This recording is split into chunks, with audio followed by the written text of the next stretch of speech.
todos que abram a Bíblia Sagrada em Evangelho de Lucas, capítulo 2, versículo 25.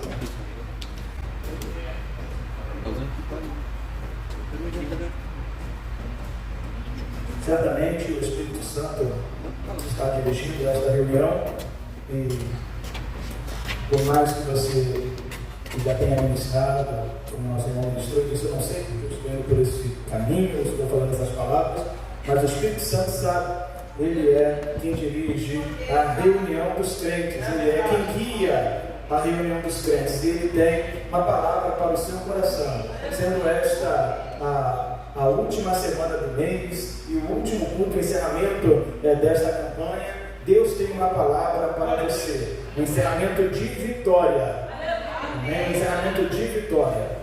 Lucas capítulo 2, versículo 25. Eu estarei fazendo a leitura na versão King James atualizada, então pode ficar um pouquinho diferente da versão que os irmãos utilizam, ok? Entre mentes, havia um homem em Jerusalém chamado Simeão, homem justo e piedoso, e que almejava a consolação de Israel, e o Espírito Santo estava sobre ele. O Espírito Santo lhe havia revelado que não morreria sem ter a oportunidade de ver o Cristo de Deus. Movido pelo Espírito Santo, ele dirigiu-se ao templo, assim que os pais trouxeram o menino Jesus para realizarem com ele o ritual da consagração exigido pela tradição da lei. Simeão o tomou em seus braços e louvou a Deus, exclamando: ó soberano, como prometeste, podes agora despedir em paz o teu servo, porquanto os meus olhos já contemplaram a tua salvação, a qual preparaste à vista de todos os povos, luz para a revelação aos gentios, para a glória do teu povo de Israel. O pai e a mãe do menino ficaram admirados com a proclamação feita a respeito dele. Então Simeão os abençoou e revelou a Maria, mãe de Jesus: eis que este menino está destinado a ser o responsável pela queda e pelo soerguimento de multidões em Israel, e a ser um sinal de contradição, de maneira que a intimidade dos pensamentos de muitos corações será revelada. Quanto a ti, todavia, uma espada traspassará a tua alma. Amém, meus irmãos? Nesses minutos que nos restam, eu quero aproveitar bastante e levá-los a uma reflexão desta passagem que nós agora lemos. Estamos diante de um personagem que aparece uma única vez em toda a Escritura Sagrada. Somente no Evangelho de Lucas é registrado este evento e é mencionado este personagem conhecido por Simeão. Não sabemos de qual tribo ele era, não sabemos se muito velho, se muito novo, de meia idade. Me parece que ele já tinha uma certa idade. Entretanto, este homem, ele é qualificado por algumas virtudes, conforme lemos. Ele é um homem justo e piedoso. Na versão mais conservadora das Escrituras, ele é chamado de reto e temente a Deus.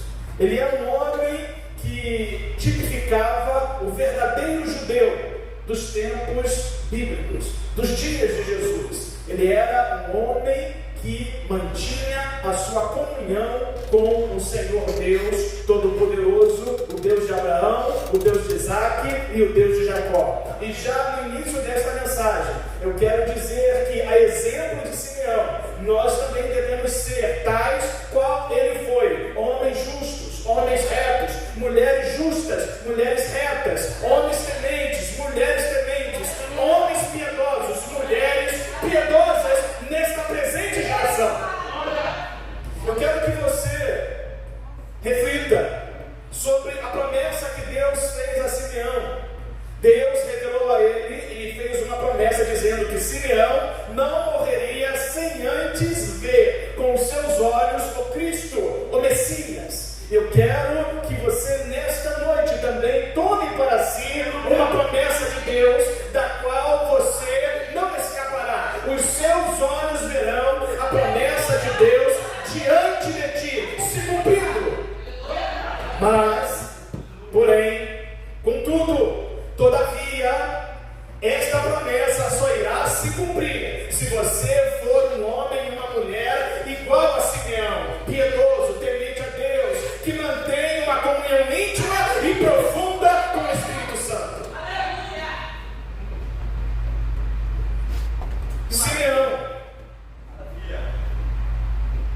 Ele almejava a consolação, ele esperava com avidez, ele esperava, ele ansiava, ele anelava pela vinda do Messias. A expressão utilizada por Lucas como consolação de Israel é uma expressão messiânica que aponta para a vinda do Messias, que traria a libertação ao povo judeu, quebraria o seu jugo, eliminaria os seus pecados e traria a paz perfeita e a prosperidade e o reino para Israel.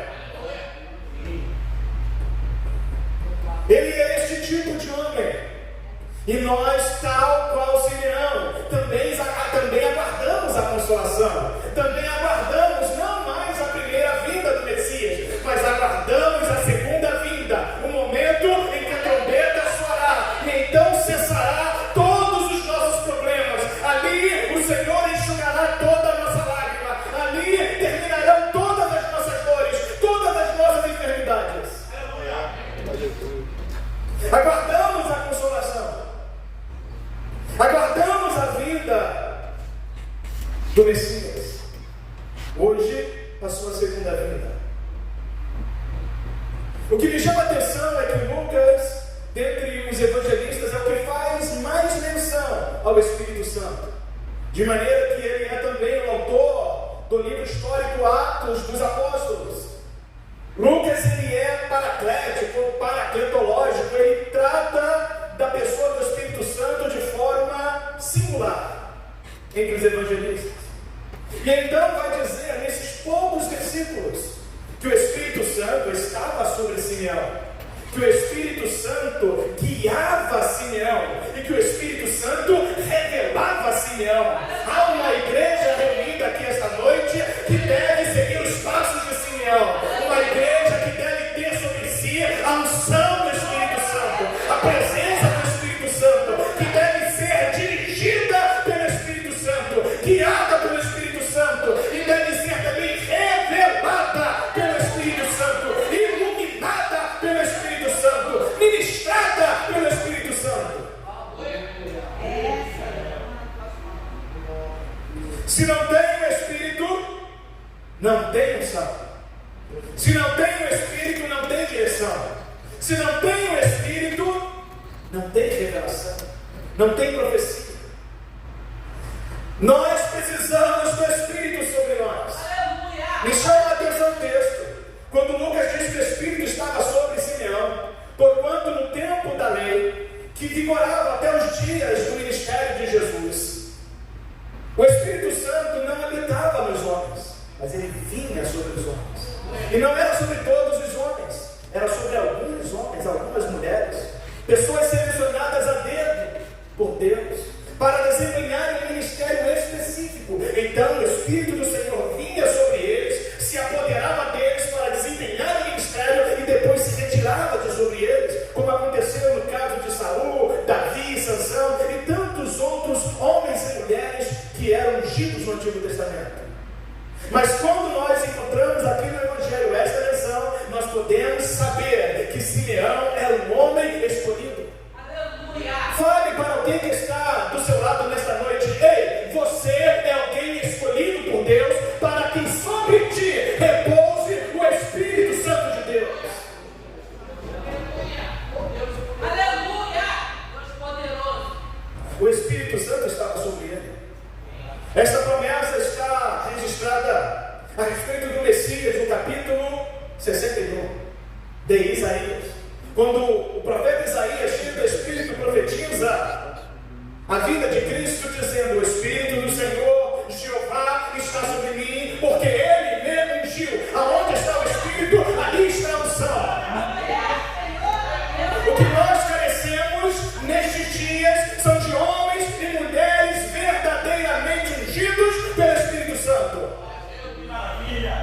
É o que a igreja carece.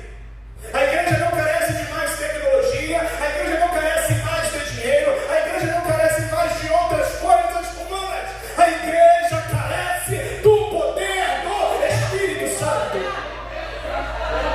Quando Pedro e João estavam diante de um paralítico, na porta formosa do templo, eles disseram: não temos prata e nem temos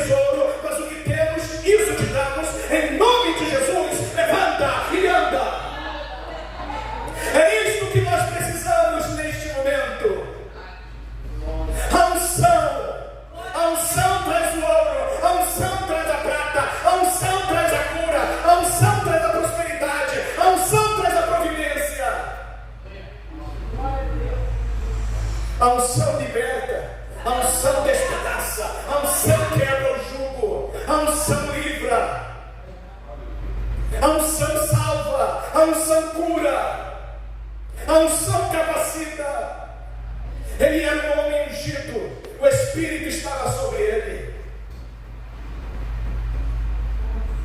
O Espírito lhe revelava. Ele era um homem que tinha revelações.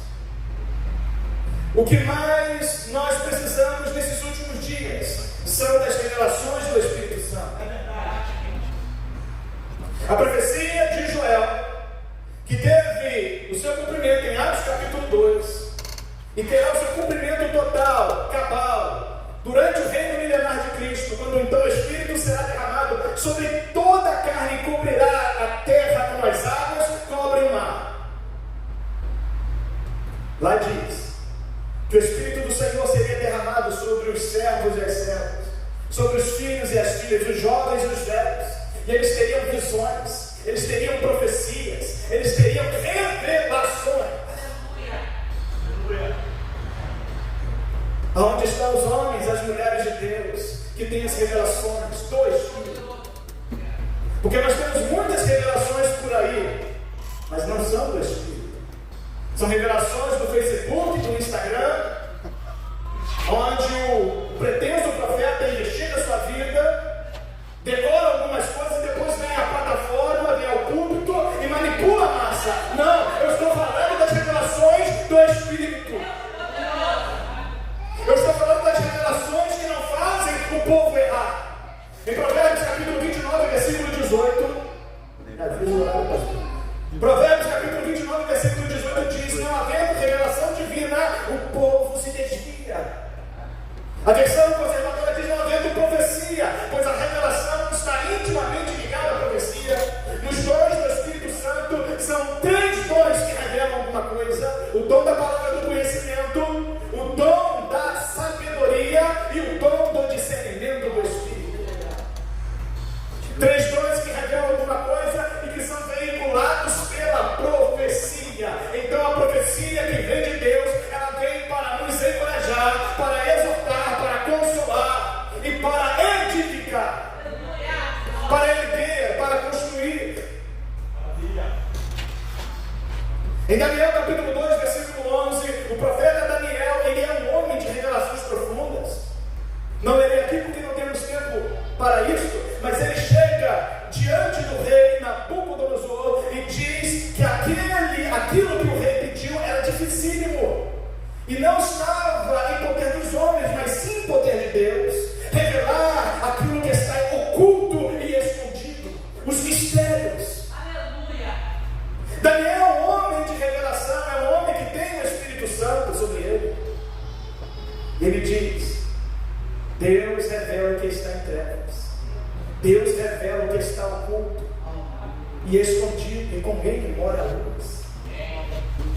E Deus me revelou, ó rei, teu sonho, não porque eu fosse melhor, mas para que o rei soubesse o que está para acontecer no futuro.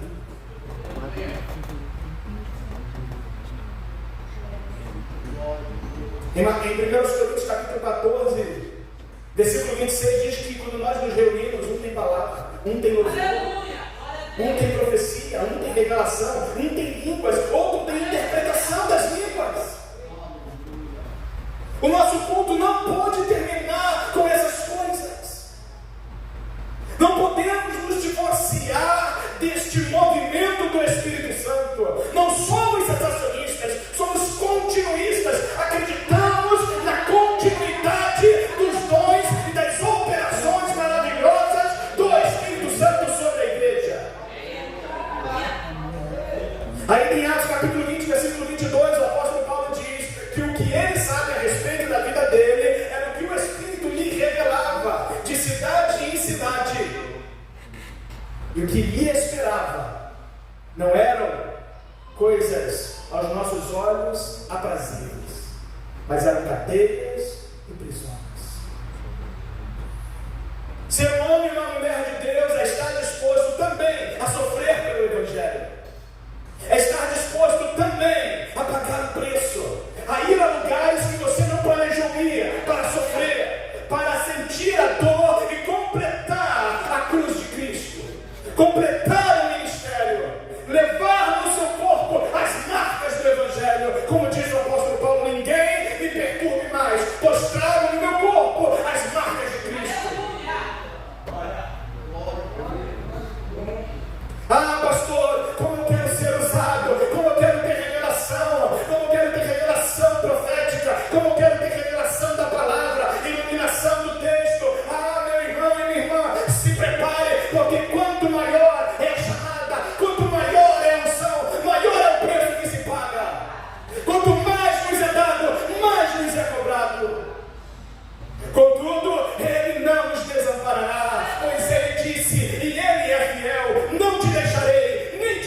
farei. Não temas o que pode fazer o homem. Meu Deus. Ele não somente tinha a revelação, ele era dirigido pelo Espírito. O texto diz que ele foi movido, outra versão diz que ele foi guiado pelo Espírito. É a mesma expressão que é usada para Jesus, quando ele é dirigido pelo Espírito para o deserto, para ser tentado por Satanás. Jesus impelido, Jesus guiado, Jesus dirigido, Jesus movido, Simeão movido, nós movidos. Em João capítulo 16, versículo 13,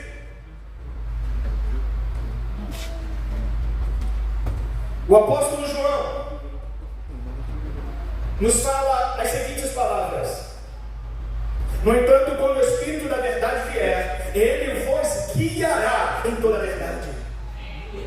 Os verdadeiros homens e mulheres de Deus são os homens que são guiados pelo Espírito. A verdadeira igreja é a igreja que é dirigida pelo Espírito, guiada pelo Espírito, movimentada pelo Espírito. Se há um movimento do Espírito, não há lugar para a carne. Se há a direção do Espírito, não há lugar para a nossa direção humana. Então nós somos abençoados, porque Ele nos guia na verdade, pois Ele é o Espírito da verdade. Mas se nós tomarmos as rédeas, se nós pegarmos na direção, então nós nos guiaremos por lugares tortuosos e nos meteremos em mentiras, em falcatruas, porque somos nós e não o Espírito.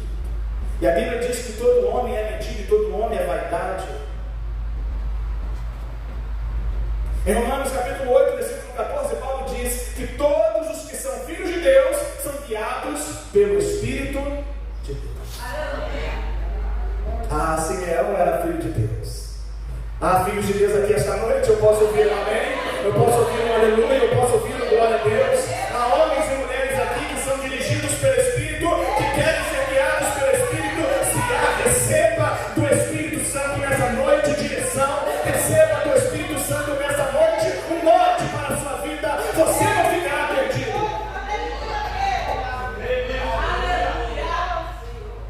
Porque para mim essa consequência está acabando. Vou correr mais um pouquinho. Em João capítulo 16, versículo 33, Jesus nos preveniu dizendo: eu vos preveni sobre esses acontecimentos, para que em mim tenhais paz. Neste mundo sofrereis tribulações, mas tende fé e coragem, eu venci o mundo. Nós estamos em uma campanha de encorajamento, cujo tema ou lema diz: o que não me mata me fortalece. E a bem verdade, porque esta luta não vai te matar, esta prova, esta tribulação não vai te matar, ela vai te fortalecer, porque você foi prevenido por Cristo, e em Cristo você tem paz para vencer esta luta, esta tribulação e passar ileso. Aí em João capítulo 20, versículo 21, quando Jesus apareceu ressurreto para os discípulos, na ausência de Tomé, ele disse: a minha paz vos dou. E aí após ele dizer, a minha paz vos dou, a Bíblia diz que soprou sobre eles o Espírito Santo. Ele disse: recebei o Espírito Santo, e soprou sobre eles. Receba o Espírito Santo nesta noite, receba o Espírito Santo nesta noite, receba a paz nesta noite, a paz que somente o Espírito de Cristo pode transmitir.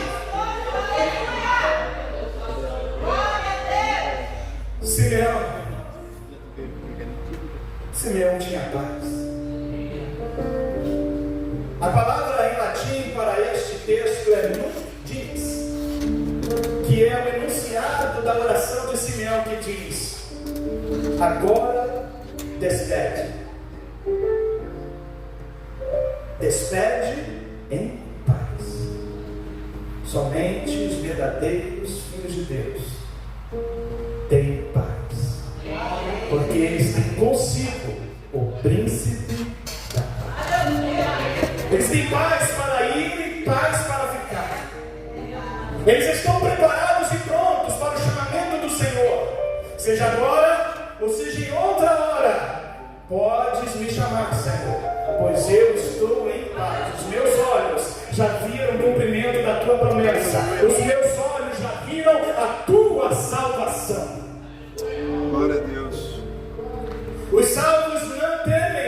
pelo porvir, nem pelo agora. Os salvos estão, como disse o apóstolo Paulo, eles estão em Cristo. Nem o agora, nem o porvir, nem a altura, nem a profundidade, nem qualquer outra criatura nos poderá separar do amor de Deus que está em Cristo Jesus, nosso Senhor. Por fim, Simeão tinha profecia. Na versão que eu li diz que ele abençoou e revelou, mas em uma outra versão diz que ele profetizou. Ele profetizou a respeito do menino e também a respeito de Maria. A profecia é um dos dons do Espírito Santo recomendados pelo apóstolo Paulo. Paulo disse que nós devemos buscar todos os dons para a edificação da igreja, mas especialmente o dom da profecia. 1 Coríntios 14. Em 1 Tessalonicenses 5,20 ele disse: não desprezeis as profecias. Em Apocalipse 1,3 ele diz: feliz é o homem que guarda as palavras desta profecia. Em Apocalipse